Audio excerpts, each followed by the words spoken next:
Well, let's just get started, and then as more people join, they will. So to the audience that is watching us, welcome to our respective studies, Rachel Fish and me, the editor of SAPIR. And you're here, as am I, because Rachel has really an absolutely spectacular essay in the 5th issue of SAPIR.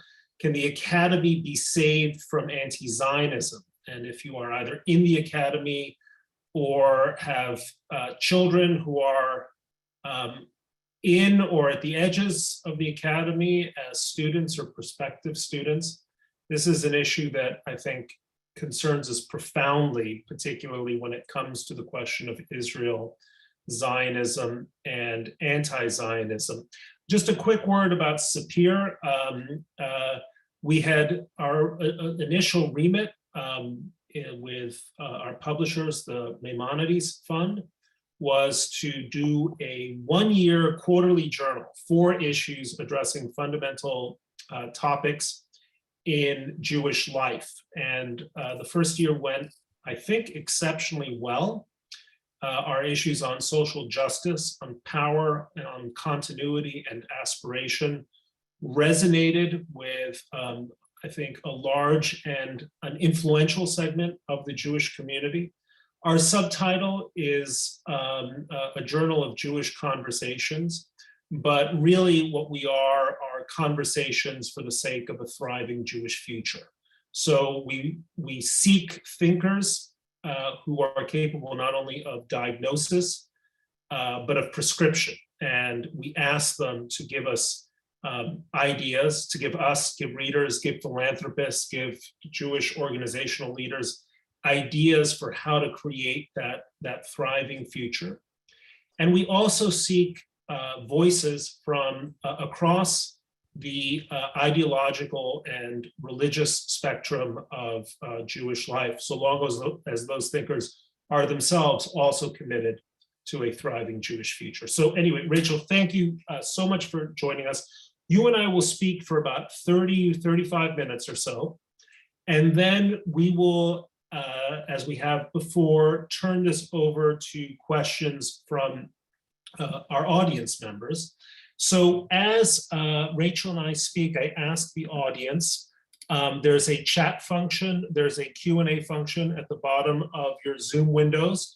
And as questions occur to you, write them in the chat box, and I will try to get to as many of them as possible with a marked preference for statements that end with question marks, or actually take the form of genuine questions. So thanks again. So Rachel, I just want to begin with a theoretical framework, because you, in your essay, really spend a lot of time dilating on 3 ways in which intellectual life at the Academy began to change starting in the 1960s and 1970s, and in particular the way it wound up broad theories like postmodernism or post-colonialism and post-nationalism ended up zooming in very, very quickly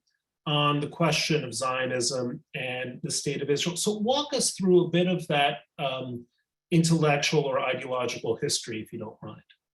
Sure. So thank you again, Bret, for hosting, and thank you to SAPIR for inviting me to write the essay and contribute.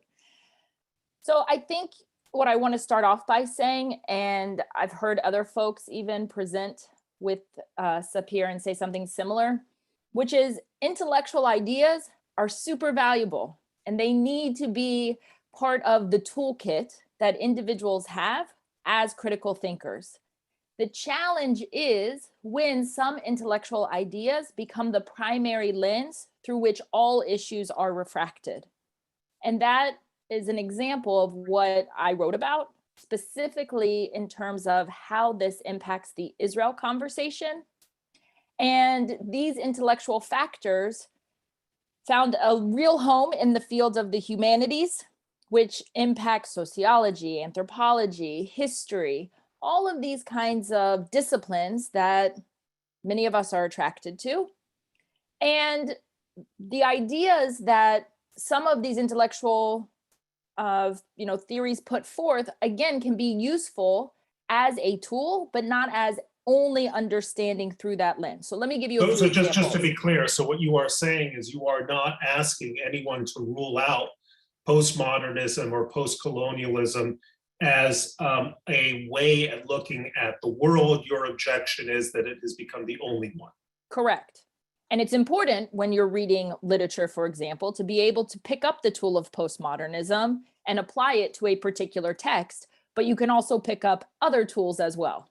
And it should be those tools in conversation that ideally leads to a greater pursuit of trying to understand the truth of that text.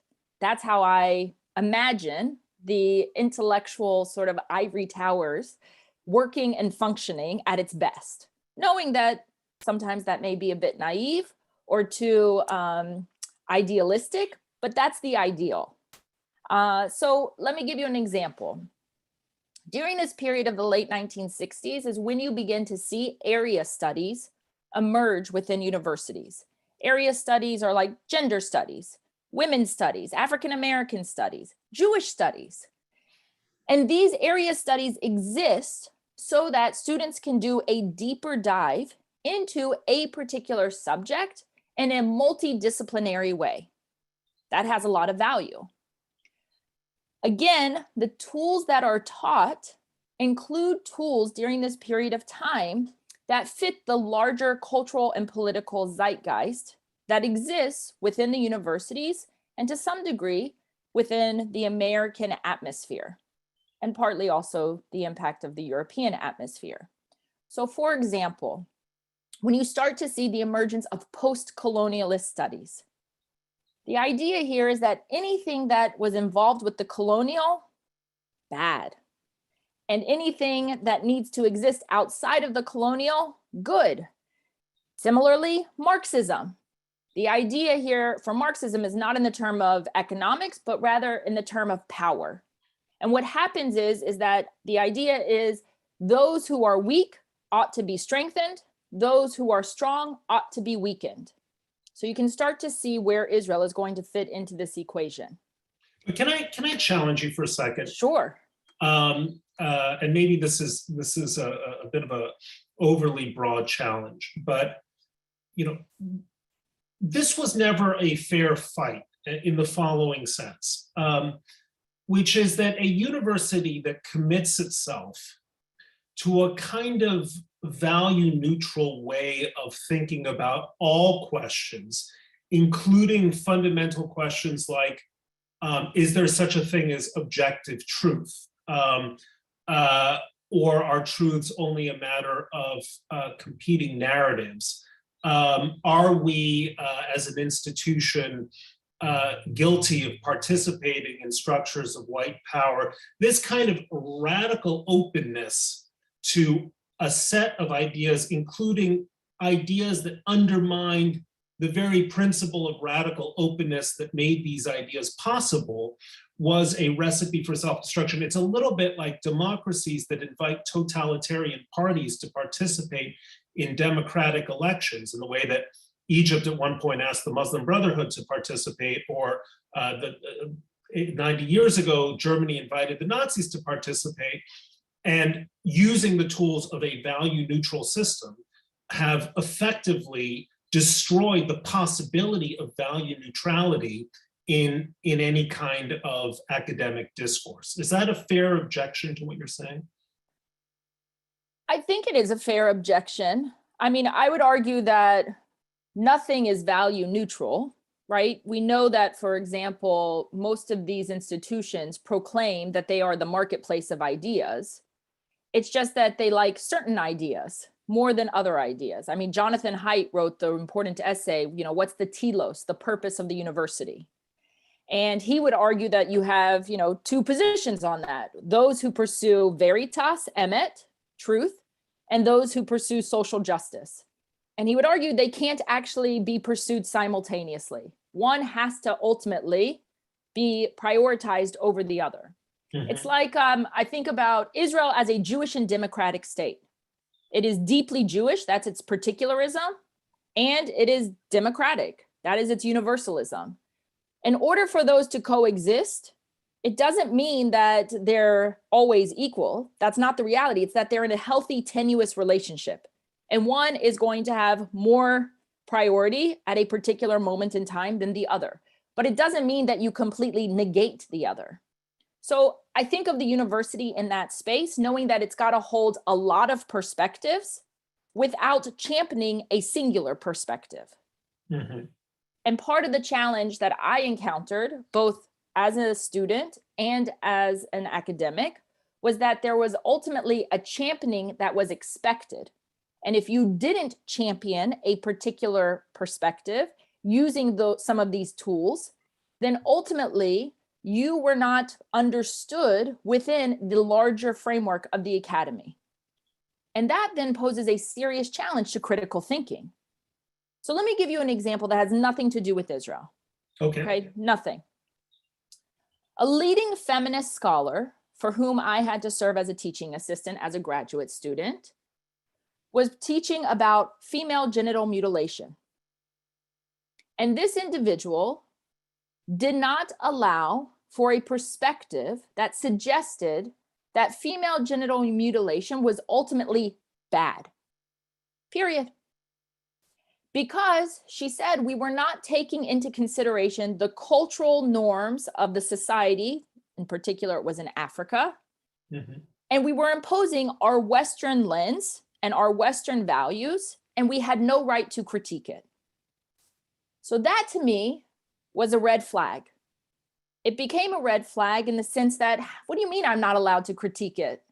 The whole purpose of this class is to think critically, and we live in America, and we do apply the norms that we hold and value, and therefore we should critique it. And what I quickly realized is that she was using Edward Said's framework of Orientalism to try to impose that Westerners have no right to critique what's happening in a non-Western society. But the majority of undergraduates in that class said, okay, I'm not going to critique it. I guess female genital mutilation is acceptable, and I shouldn't challenge that perspective if I'm not coming from that particular geographical location and that particular culture. That to me felt odd. Yeah. So tell us a little bit more, because you zero in on Orientalism and Edward Said, and I guess you could go back to Frantz Fanon and an earlier generation of post or anti-colonialist writers and thinkers. But why was Orientalism such a landmark, for better or probably worse, in the development? Well, I mean, how did it have such an electric effect? It's a great question. I don't know if I actually know the answer of how it was able to animate and capture so many minds. And it becomes, for many, to a certain degree, the Bible for engaging and thinking in the fields of literature, anthropology, sociology, even history. And it's not just because of who the author is, Edward Said. It's because it was a way to say, you know, if you came from this colonialist, Western, white imperialist background, you ultimately can't understand and are doing a disservice in attempting to understand a place that is not oriented in the same as you. And that was appealing to many. But as you note, it wasn't just Said. I mean, Frantz Fanon is the one who really gets this conversation going in the late 1960s. And once again, this is, it's electrifying to many because I think it has to do with wanting to shift the way in which ideas around nationalism have emerged and become the existing world order and framework, and to this day are the existing world order and framework. And we see it is the dominant way in which nation states identify and peoples identify from the West. And so it was a challenge directly to that. But I don't know why. Maybe you know why. Well, I think it's anti-Semitism. which is that, I mean, if you're asking me, I don't, this is your interview, not mine, but if you're asking me what I think Said and the whole anti-Zionist narrative did, was it was a vehicle for making respectable, once again, ideas that were fundamentally anti-Semitic in their constitution and in their intent and the harm they caused, but revivifying them in a way that was politically current in the 1960s and 1970s. I mean, it was a way of harnessing, in particular, the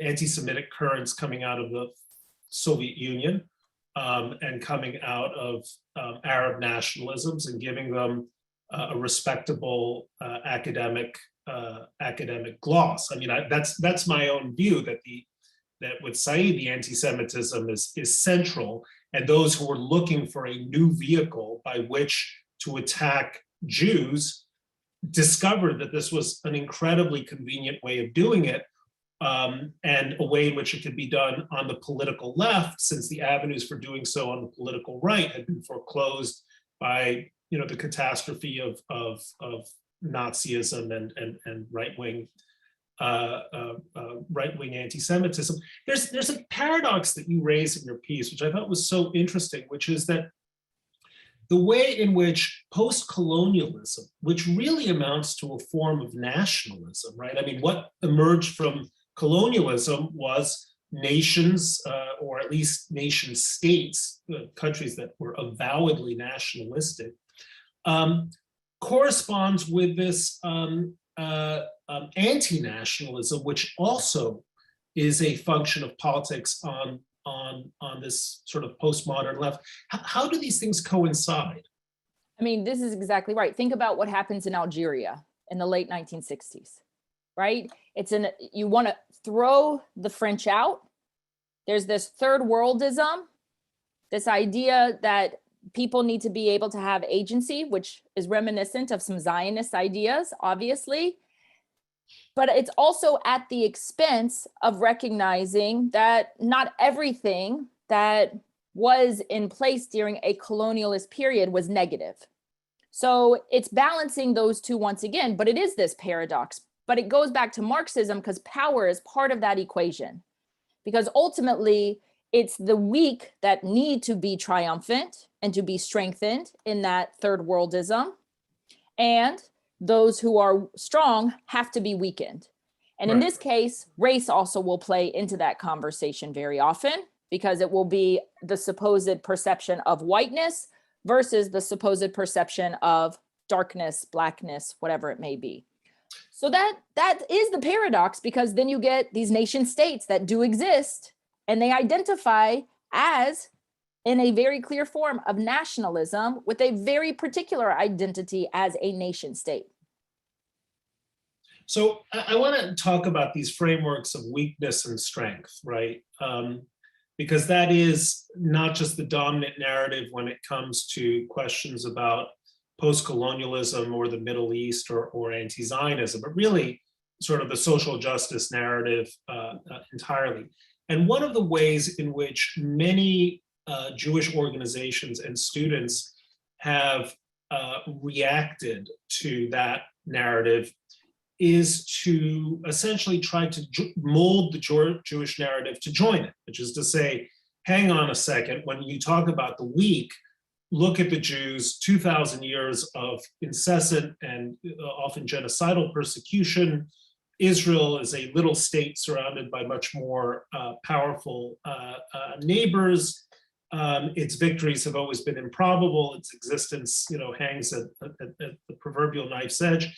In other words, they have tried to participate in this narrative of weakness, right? To say that it concedes the point that there's some virtue attached to being weak. I want to know your reaction to that, because my own feeling is that the whole purpose of Zionism was not to be weak, right? Zionism came into existence not to showcase Jewish victimization. It came into existence to end it, right? and that the current, particularly in America, the fetishization of weakness, including by Zionists and pro-Israel people, is a failing strategy. But maybe I'm wrong, so I'd love your reaction. I definitely think that it's a failing strategy. I do not encourage students to participate with that particular framework, because we know, and particularly as someone who's mildly obsessed with the study of Zionisms, that it is about that agency and understanding how to have agency in order to have the ability to control one's own destiny. Nothing about that is about being powerlessness, right? It's about holding real power. And the holding of real power, I think for many, I'll say specifically North American Jews, is uncomfortable. It's an uncomfortable conversation because when you hold power, you make decisions that are very messy. And those messy decisions question how some people think about issues related to morality. And so that then gets into a gray zone for some folks where they don't want that to be part of the conversation, and yet you cannot circumvent that conversation. I'll say the following too. When we talk about feminism, no one says that women should be weak, right? Like that's not the idea here. It's a liberation movement. Just like Zionism is a liberation movement for self-determination for the Jews. Nothing about that is about weakness. And we have to figure out within the North American Jewish community why we ultimately struggle with this power conversation and feel very, not just uncomfortable, but shun it. We want to distance ourselves from it. And ultimately, it's not going to help us if we try to play a victimhood angle, because what happens on campus is that Jews are perceived as part of the white majority.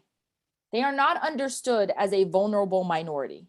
And that is maybe not fair, but it's the reality based upon not understanding ethno-religious identity, meaning Jews as a people and as a religion. And it's a misunderstanding of the diversity that exists within Jewishness in terms of the identity of peoples, dark skin, light skin, different nationalities, different ethnicities, etc., let alone those who choose to convert and be part of the community. And ultimately, what you do is when you create this narrative that Jews are weak and the rest of the population on campus is looking at you saying, how could you be weak? You are white. And they use language like this, Bret. You actually benefit from white supremacy. Now, I've never met a Jew who benefits from white supremacy, but the language is used for a very particular purpose. And students struggle to navigate those claims, those positions, because they do know that they haven't felt comfortable talking about what does it mean to stand tall, to stand proud as Jews, and very clearly identify with a state that holds real power. So let's get to the situation for Jewish students on campus today, because on campus after campus, just saw it most recently in a story in the Boston, a really harrowing story in the Boston Globe, Jewish students feel that they are under assault, that they need to keep their views, their Jewish pride, their love of Israel to themselves, that it's a whispered conversation if it ever happens, that there's an atmosphere of bullying and moral intimidation on campuses, and that there's not a whole lot of support either, except when it rises to actual sort of violent or at least verbally abusive incidents. So what should, if you are advising, let's say, an 18-year-old Jewish kid going, entering into an elite university today, concerned about this very thing, what is your first piece of advice to her? So I would say that it is important to state that not every campus is burning. It's a misnomer to think that every single campus, this is the primary issue and animates every single conversation. It isn't. Well, at Harvard. And I was just going to say, and at many elite campuses, it is very much a central focus and does dominate much of the discourse. So just note that Those two exist. First, I would ask that student to ensure that they know who they are before they ever walk on that campus. We hear a lot of conversations in the Jewish community about what do we do for kids when they are on campus. And I would argue we have to do a lot more for kids, for students, for families before they ever step foot on that campus quad, way before. And that's a combination of factors, and we can discuss them, much of it related to education, much of it related to being able to know who you are and from where you come and understand the value proposition of Judaism and Zionism. And also, of course, to be able to feel a sense of pride, and a piece that maybe not specific to Judaism or Jewishness, but absolutely has to be part of the equation for Jewish students, is that they have to be able to exemplify moral courage and feel confident walking away from people, so that they will know in advance they are going to lose friends. And they've got to be comfortable with swimming uptide, upstream, and against the herd mentality. That is a just necessary foundation before they ever walk on that campus quad. Once they're on that campus quad, there are a variety of things. They need to understand what are the Jewish organizations that exist on campus, who are the allies, who are the advocates, who are the detractors. And yes, there are Jewish detractors on campus.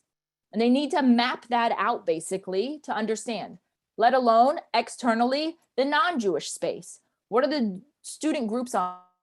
Students for Justice in Palestine. What is the Muslim Student Association like? And they're all different, and you have to explore them. What's the Arab Student Association like? What's the student government like? What's the student newspaper? Who is it comprised of? What are the profiles of those individuals? We live in a world in which you can actually do some of this homework in advance. Is there a Jewish studies program? Even if there is a Jewish studies program, it doesn't ensure that that doesn't mean that there won't be challenges on that campus. Sometimes all the more so there are challenges on that campus. Is there Israel studies? What does the Middle East studies program look like? Does Arab money fund any of the Middle East studies, programs that exist? I mean, this is what has to take place if you actually want to look at the holistic view of the campus. It can't just be, well, there's a Hillel or there's a Chabad. At this point in time, that is an insufficient amount of work to truly understand what is happening on the college campus. And some may say, well, that's not fair, but that's like, this is what it is. So we talk about Jewish students, but almost equally at risk, besieged, isolated, afraid are Jewish faculty, at least Jewish faculty with pro-Israel, or at least not militantly anti-Israel views. So talk a little bit also about the situation of Jewish faculty on some of the campuses that are more problematic than others. I can tell you that when I was a young person right after undergrad, and I was working with students at Columbia University to help them address their specific issues on campus, I spoke with probably 24 faculty members. Now, I literally was a kid, Bret, 24 years old. And I would go to these professors. They knew exactly who I was, what I was doing with the students. And they would quietly close their door and they'd whisper, "It's really bad here. What are we going to do?" And I would speak in a normal voice and be like, well, let's figure it out. But the reality is what they talked about, and it was at Columbia, it was at Harvard, it was at every school you can think of that's had a major issue related to Israel and Zionism. They faced personal and professional repercussions. Real, on the most part, not just perception. Meaning they wouldn't get invited to speak at certain conferences. They wouldn't be published by certain academic presses or journals. They wouldn't receive the funding they needed in order to do the research in Israel. They wouldn't feel comfortable at the departmental meeting. If they wanted to introduce a class on Israel, it wouldn't be accepted. These are some of the challenges faculty have faced.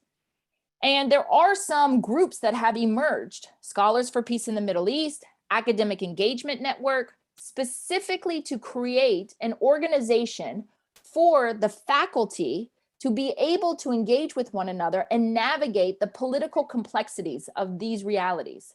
But it hasn't died down. Remember last May 2021, during Israel-Hamas conflict, University of California Press issues a statement that is very clear how it feels about what's happening between Israel and Hamas.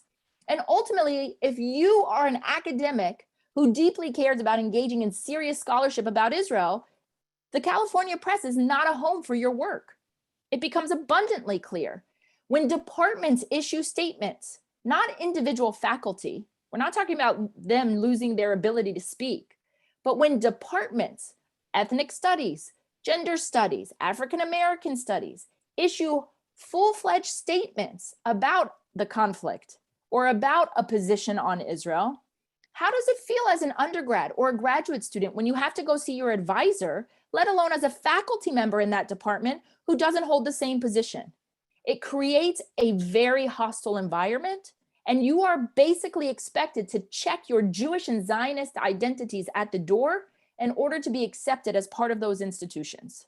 Let me ask you something. I mean, one potential response to for Jewish professors, and particularly Jewish professors who are, again, not anti-Israel, which is maybe a majority, is to cultivate Israel studies or Jewish studies as well as Israel studies departments, essentially to seek what amounts to the safety of the intellectual or ideological ghetto as a response to so many other departments moving in that direction as well. Is that a particularly productive strategy? Are there areas where it works, where it doesn't? If you're a philanthropist, imagine that someone on this call is a philanthropist thinking about making a commitment to a major American university to enrich its Israel studies department or create one. What's the advice that you're going to offer? Don't just give money without doing your homework. You have to be deeply educated about the university and the ecosystem at that particular institution. So let me just give you an example of why Israel studies was so important. First, before answering that specifically, Israel studies had no home, Bret. None in American institutions. Brandeis University, in its inception, was really the institution to create the field of Israel studies with Ben Halpern and individuals later like Yehuda Reinhardt, who are going to become sort of the academic forefathers, and people like Ilan Troen, who are going to create Israel studies in a serious, meaningful way in America.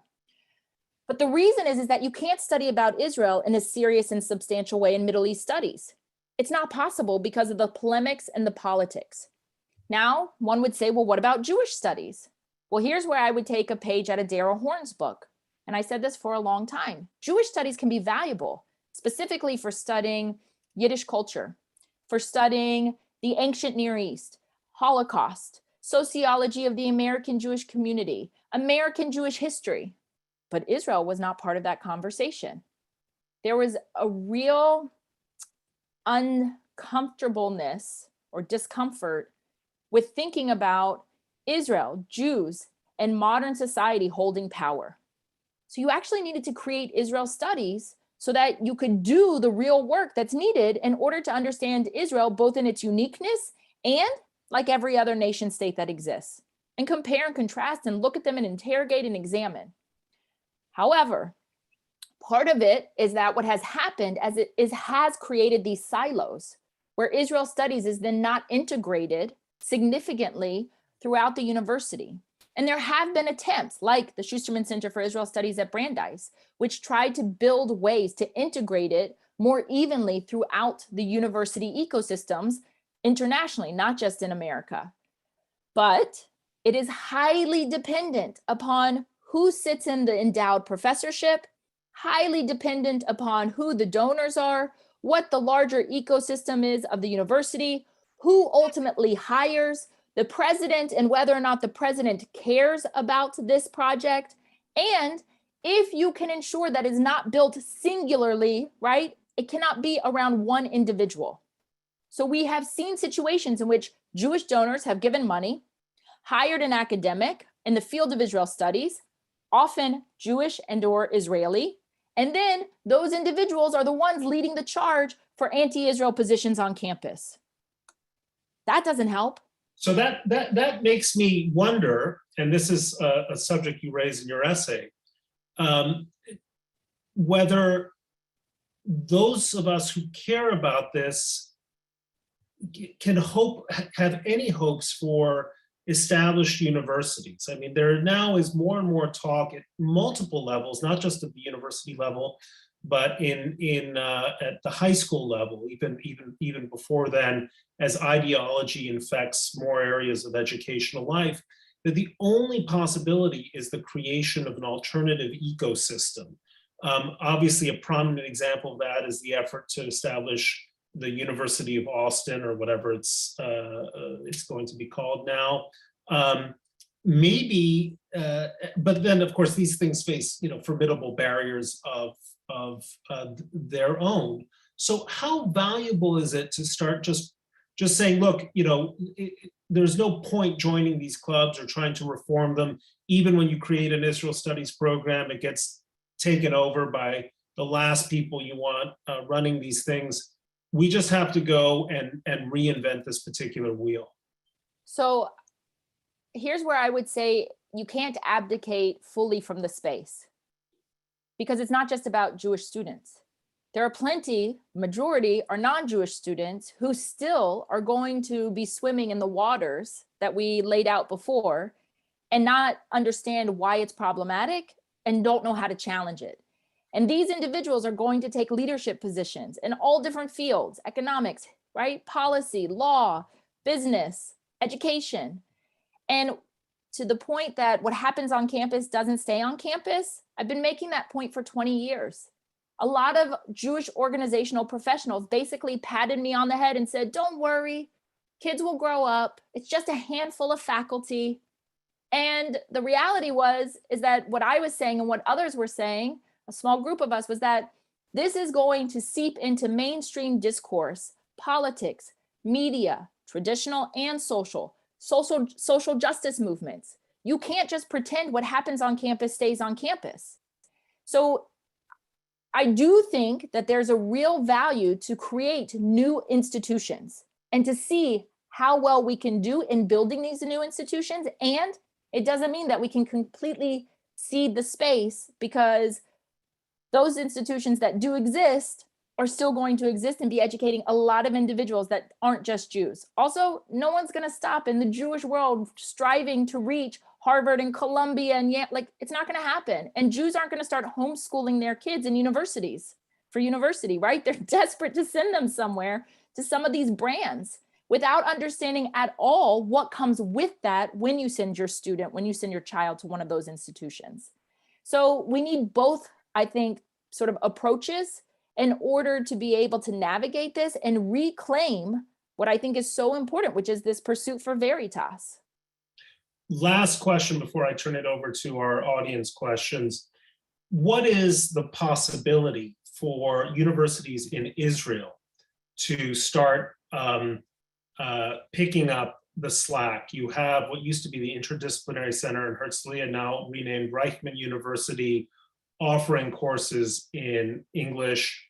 In a past issue of SAPIR, we had Natan Sharansky and Gil Troy urge what they called a gap year in Israel, but the kind of reorientation of the major Israeli universities to have a greater intake from North America, from the United States. Again, imagining that someone on this call is a philanthropist who's and I have no idea who's on this call, but I'm just saying this for hypothetical purposes. Would their money be better spent telling Hebrew University, for instance, or Haifa or Tel Aviv, we want you to bring in 1,000 American students a year? Kids should think in the same way that now my daughter's generation looks at St. Andrews and Edinburgh and some of the English universities as a viable option outside of the United States. Why shouldn't that also be the case with some of the leading universities in Israel? Yeah, I think it's very possible. I do want to state that you can still have some of these challenges, right? In Israel, we can't pretend as if Israeli higher ed is completely going to escape this. They also have some challenges, but yes, it's different. And what will matter in order for that to work is these programs are going to have to be in English. There's no doubt about that, because the majority of American Jewish students or North American students are not going to be able to go if it's a Hebrew-based program. So the question will be, can those programs develop strong faculty in English to be able to reach and have the ideas resonate with an American or North American Jewish audience? And then can those programs develop the prestige that is needed and that is required, and that we live in this sort of competitive rat race around which university your kid is going to go to? And can we start to change or shift an understanding of why the value proposition of going to an Israeli institution is actually worth your investment in time and energy? So the answer to your question, as my Israeli friends might say, is it's depend. But let me now turn to some of the questions that are populating, quickly populating our Q&A. Meir Goldstein asks, for those of us teaching on campus, what advice might you give for teaching critical thinking and responding to anti-Zionism today? He adds, students who have already begun to adopt the anti-Zionist framework, how might we open the discourse? So I think we have to be able to label very clearly for our students when anti-Zionism is anti-Semitism, because too often, especially on campuses, anti-Zionism is used as a political mask to hide behind and to have politically correct forms of anti-Semitism. So we who are the educators need to be able to peel that back and articulate that very clearly to students. In terms of critical thinking, listen, I think this is what we all need to be doing and encouraging at a much younger age. We have to teach students to be able to think critically and examine and ask who's writing things, for what purpose, present multiple perspectives, and to be able to then understand those perspectives enough to articulate them and then dissect them.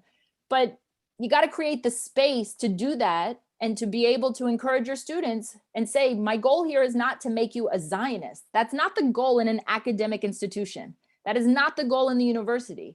It is to be able to open up the discourse and to be able to help students understand where their thinking needs to actually be pushed and challenged. Daniel Hausman wants to know, hasn't Israel also invited a dangerous element into its government by allowing far-right and blatantly anti-democratic MKs, such as the two who were in the last Likud-led coalition? The religious and far-right parties routinely advocate for policies and introduce bills that would profoundly alter Israel's fundamental character. Aren't we inviting destruction, as you both discussed? Where is the line between maintaining openness and legitimizing radicalism? I mean, that's a question specific to the way in which Israel functions as a nation state, not so much the university. We have similar problems here in America with allowing for more radical extreme positions within our political system, and those individuals rise to the fore. So in that way, Israel's not unique. And does Israel have a responsibility to be able to navigate that? Yes, but that's not going to be solved on the college campus. And that's an Israel problem that the government has to solve, and leaders in the government have to take responsibility for. David Schiller has an interesting question. He says, do you think indigenous peoples are quote unquote romanticized and quote unquote sterilized by primary, secondary, and higher education, teaching children and students about culture, but not about Aztec child sacrifice, for example? Conquistadors were bad, offered nothing better to indigenous people. Did colonialism make some contributions? Are we failing to teach that life is complicated? Yes. Yes, yes, yes. I think this goes back to critical thinking. We do romanticize the supposed native and indigenous, and we criminalize and in some ways make the West the evildoers. So our goal here is to complicate all of those perspectives, because nothing is pure. Nothing is all good. Nothing is all bad. And too often what happens in all of these situations, and Israel becomes the epitome of this, is that Israel is perceived as being created in sin and born in sin. And therefore it is morally impure, and you are tainted by it if you associate with it. And so we have to help individuals understand that no nation state is born in immaculate conception, period. And it's complicated and it's not pretty. And there are winners and there are losers. And there are complications within the winning and with the losing. But too often we create these very simplistic black and white binaries instead of actually grappling with that complexity. And I can tell you, both as a mother, as an educator, as an academic, children can hold complexity. As young as 5 years old, children can hold complexity around Israel. Professor Sivan Zakai has done serious research about this. And you see this even when you take your own children to Israel and they can understand why are there different license plates. And then you can have a conversation about why there are different license plates. But we have to not be afraid of engaging in that critical discussion. Yes, I was for my own essay for this issue of SAPIR, I noted that Israel is also one of the children of post-colonialism. It was in fact among the early states to emerge after World War II. It was one of the very first. And when you actually stop and think about the states that have emerged from colonialism with unsettled and disputed boundaries, borders, the list is extraordinarily large. India has unsettled borders with both Pakistan as well as China, Morocco, and Western Sahara. The question of northern Cyprus and the Turkish population there. Syria has never recognized a border with Lebanon. The status of the South China Sea among multiple disputants or claimants is disputed, and yet remarkably, the only state that is supposed to have a unsettled boundary line, as far as most college students are concerned, is Israel. And so it's interesting to me, and here I'm going on a little rant, but it's interesting to me that the same people who like to talk a game about making things problematic or problematizing issues so often fail to problematize their own issues when they're inconveniently raised. Let me now ask Sylvia Berger, who says she's a college professor, asks, how about the administrator, that came out wrong. Sylvia Berger, a college professor. How about the administrators and faculty colleagues of mine that feed students these ideas? So take that whichever way you want to go. Sure. I mean, I don't know fully how Sylvia is asking this question, but we know there are some university administrators for sure who perpetuate this idea that Jews are part of the white majority and could never be a vulnerable minority, and think that Jewish students just don't have thick enough skin for the political conversations about Israel, when that is not what we are talking about at all. That's not the discourse I'm referencing. And what we find is that we know university administrators, first of all, deans of student life, they're usually the first touch point for undergraduate students.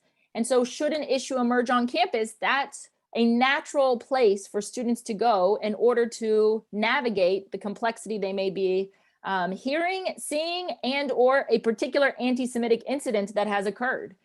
And when you have an individual associated with the university who doesn't take that into consideration or only applies a perspective from an American racial lens, then this is not going to work. And so there have to be efforts, and there are some, like Hillel's Campus Climate Initiative, to educate university administrators to sensitize them about Judaism, the Jewish people, and the Jewish state. But ultimately, it's going to take a long time. And I would argue that as important as it is to do all this work with students, and it is important, students are only on campus for 4 to 5 years, and then they're gone. In order to ultimately change a university, you have to be able to address the issues with faculty and administrators because they set the tone, they determine the climate on campus. Let me turn to a question from Lois Weiner. Is there any way to bring back the 40% or so of non-affiliated current college students, I assume she means Jewish students, who have been seduced by the other organizations with which they affiliate, climate concern, social justice, etc.? Many are turned against Israel and Zionism by these groups. So, I don't know if the number is 40%, but let's say it is. I have no idea. But what I would say is that work has to be done way before these students walk on campus. And if you read to the end of the essay, what I talk about is the need to build Jewish operating systems. So I liken it to a computer. Every computer has an operating system. And then you have you turn it on and you start to do your work and you open a variety of windows. The way you read those different windows that are open is because the operating system is processing it. What we see too often right now is that for young people, they say, well, right now I have the environmentalist window open, so I'm an environmentalist. Then I'm going to shut it. Now I'm a vegan. I'm going to shut that window. Now I'm a feminist. Now I'm going to shut that window. Now I'm for gender issues. Then I shut that window. And what I'm saying is we need to inculcate a Jewish operating system. So no matter what window is up, everything they look at is through that understanding of Jewishness in its deepest sense. And that work can't happen the day they walk on college campus. We've done a major misstep if we think that all of a sudden you can solve for that, because you have to start much younger and you have to be able to recognize that one of the most important periods of transformation is during these teen years before they ever get on college campus. Which is why, and you raise this in your essay, the question of day schools and what is happening there is so vital. It's like asking non-inoculated people to walk on campus and not catch COVID or a flu or some other virus. Saj Freiberg has an interesting question, which kind of gets at what I was getting at the very beginning. Is the problem a lack of critical thinking or an inability to coherently establish values? Ms. Fish mentioned that Jewish democracy represented two ideals in a kind of healthy tension, but is that really coherent, or simply covering our own confusion about what exactly we are valuing when we value our Jewishness? Couldn't this value be the same as our romantic view of indigenous people? There's a lot in that, so take it in any direction you like. Yeah, it's one of these questions I need to look at and reread. Yeah. Listen, I think that I do need to reread it, Bret, but I ultimately think that it's not about romanticizing. We are not we're not a specimen on a shelf, right? We need to be able to look at the good, the bad, the ugly, all of it, in order to deeply engage with it in a meaningful way. And then you apply whichever tools you want intellectually to examine it, to investigate it. But to your point earlier, if the ultimate investigation is Jews as a collective have no right to self-determination, that ultimately is anti-Semitism in my book. And so you have to be able to label that for what it is. It's not about a discourse about Zionism and the nuances of Zionism.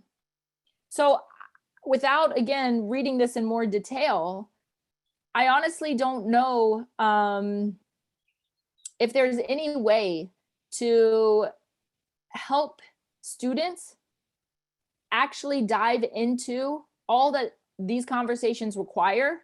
If you think that their first experience with it is going to be when they walk into, the campus quad, the dining hall, their work on student government, because what's intended in those conversations is ultimately a pitting of who's a good Jew and who's a bad Jew. Who's going to, like in a not Wilfs, who's willing to give the pound of flesh and who's not? Yeah. Who's willing to elevate their universalism at the expense of their particularism? And I want to be very clear that no other student group is asked to do that. Every other student group elevates their particularism first and foremost. But for Jews, it's upside down. It's hafuch. And so we have to find a way to help our young people to understand that you have an anchor, and that is your particularism, and that's your operating system.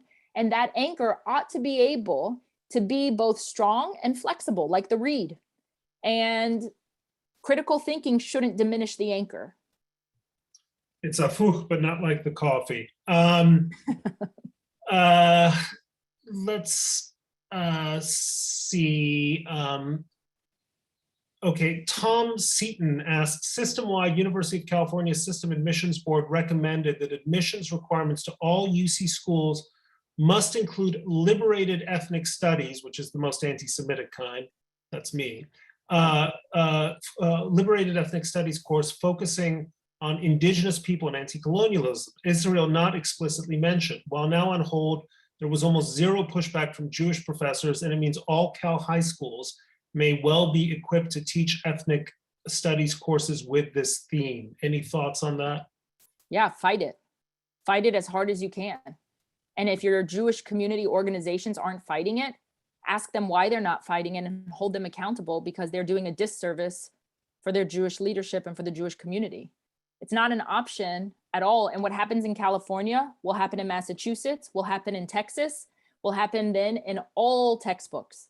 So if we allow this to occur and we sit idly by because we think this is about progress, we are actually really hurting ourselves.